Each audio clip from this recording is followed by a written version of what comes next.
From director Luca Guadagnino comes the tennis, interpersonal, romance, dramatic, melodramatic thriller Challengers.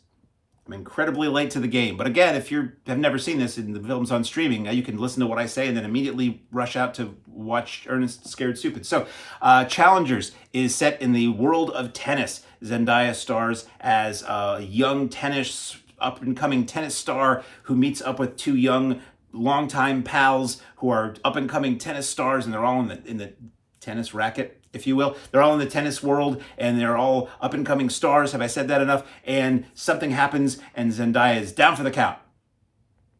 There's romance, by the way. This film, by the way, this review will mirror the linear nature of the film, in which it is all over the place.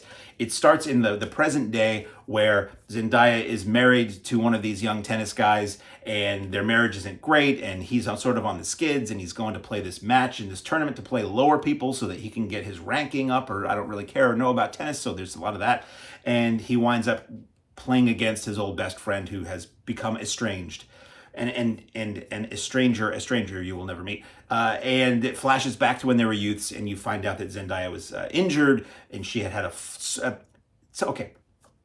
All anybody wants to know about this movie is the three-way. It's big advertising is that, oh, there's going to be this big three-way scene. It's going to be her and the two guys. It's really almost nothing. It's not worth going to see for that, because there's a lot of tension and some subtle eroticism, but it lasts only slightly longer in the film than it does in the trailer. So if you're going to see Challengers for that, get ready for a lot of tennis. So the film really is about the dynamics between these three people, and she has been with both of the guys, and who's she going to wind up with, and they both want her or they don't, and they both want to beat each other, and everybody wants some, as Van Halen once sang, or as a animated burger once sang in Better Off Dead. So it's a lot of tennis. I'm told if you like tennis, it's very interesting. I didn't like any of the characters. I thought they were all a bunch of DBs, and that doesn't mean decibels. So I didn't care about the tennis. Some of it was shot interestingly. Some of it was shot very annoyingly. I don't need a POV of the ball. I don't need a POV of the person. To me, the coolest shots were when they were hitting a ball, and it would be whoosh, it would like come. I'm like, how did it not hit the lens? How did it not hit the lens? That was interesting to me. But otherwise, I didn't care about the tennis. I didn't care about the people. The timeline jumps all over the joint. It's going from present day to a flashback within a flashback to a flash to the left to a flash to the right. You do the flashy shake with all of your might. It just was not a film for me. Having said that, a lot of people really love it. So I guess, who is this film for? If you're really into tennis, I think this is really kind of a film for teens.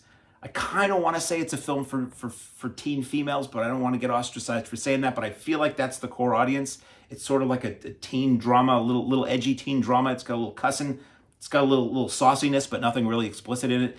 And ultimately, it's a tennis film. This is a film all the tennis teens are going to want to watch. So available however you watch movies, because as I record this, it's probably not in theaters much longer.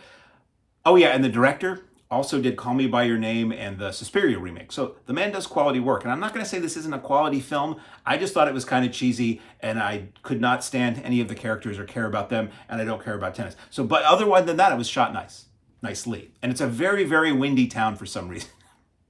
It's actually shot around where I saw the film, which was interesting. It takes place, I can't remember where it takes place, somewhere in New York, in the New York area, and they name dropped a town that's like 2 towns over from where I was watching the film, and that was kind of interesting. You never hear Hartsdale mentioned anywhere, but the end sequence of the film, they're in a town which is supposed to be somewhere near like the White Plains, New York area, and apparently a twister's blowing through or something, and they don't clean up their loose paper. Anyway, aside from that, in theaters now, or streaming, or however you watch a movie, is Challengers.